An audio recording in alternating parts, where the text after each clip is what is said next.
பாஜக வேட்பாளர்களில் 116 பேர் மாற்று கட்சிகளிலிருந்து வந்தவர்கள். மக்களவை தேர்தலில் போட்டியிட பாஜக இதுவரை 417 வேட்பாளர்களை அறிவித்து இருக்கிறது. மொத்தம் 450 தொகுதிகளில் போட்டியிட பாஜக திட்டமிட்டுள்ளது. பாஜக சார்பாக வேட்பாளர்களாக அறிவிக்கப்பட்டுள்ளவர்களில் 4இல் ஒருவர் வேறு கட்சியை சேர்ந்தவராக இருக்கிறார். அதாவது 116 வேட்பாளர்கள் வேறு கட்சியில் இருந்து வந்தவர்கள் ஆவர். அவர்களில் அதிகமானோர் காங்கிரஸ் கட்சியில் இருந்து வந்தவர்கள் ஆவர். காங்கிரஸ் கட்சியில் இருந்து 37 பேரும், பாரதிய ராஷ்டிரிய சமிதியில் இருந்து 9 பேரும், பகுஜன் சமாஜ் கட்சியில் இருந்து 8 பேரும், திரிணாமுல் காங்கிரஸ் கட்சியில் இருந்து 7 பேரும் பாஜகவிற்கு வந்து மக்களவைத் தேர்தலில் போட்டியிடுகின்றனர்.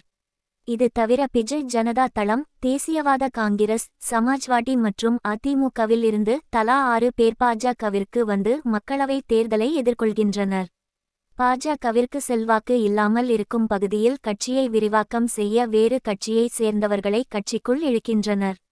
ஒரு நேரத்தில் காங்கிரஸ் கட்சிக்கு மிகவும் நெருக்கமாக இருந்த ஜோதிராதித்யா சிந்தியா மற்றும் ஜிதின் பிரசாதா ஆகியோர் இப்போது மக்களவைத் தேர்தலில் பாஜக சார்பாக போட்டியிடுகின்றனர். மத்திய விசாரணை ஏஜென்சிகளின் ரெய்டு மற்றும் கைது நடவடிக்கைகளுக்கு பயந்து 23 எதிர்க்கட்சி தலைவர்கள் பாஜகவில் சேர்ந்திருக்கின்றனர். இப்போது அஸ்ஸாம் முதல்வராக இருக்கும் ஹிமந்தா சர்மா ஒரு நேரத்தில் காங்கிரஸ் தலைவர்களில் ஒருவராக இருந்தார். அவரிடம் சாரதா சிட் ஃபண்ட் மோசடி தொடர்பாக சிபிஐ விசாரணை நடத்தியது. உடனே பாஜகவிற்கு வந்துவிட்டார்.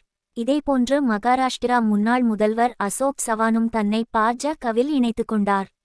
சிபிஐ சில வழக்குகளை பதிவு செய்துவிட்டு அப்படியே இருந்து விடுகிறது. தேவைப்படும் போது வழக்கை தூசிதட்டி ஒரு ரெய்டை நடத்தி விடுகிறது.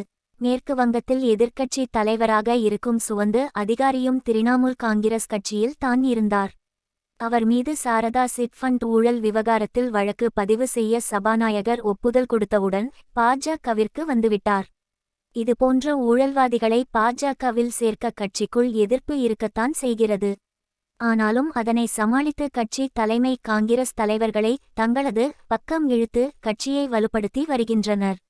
2014ஆம் ஆண்டுக்கு பிறகுதான் வேறு கட்சி தலைவர்கள் பாஜகவில் அதிக அளவில் சேர ஆரம்பித்தனர். பாஜகவின் ஆட்சிக்கு பின்தான் இந்தியாவில் எல்லா சீர்கேடுகளும் அதிகமாகியிருக்கிறது என்பதுதான் உண்மை.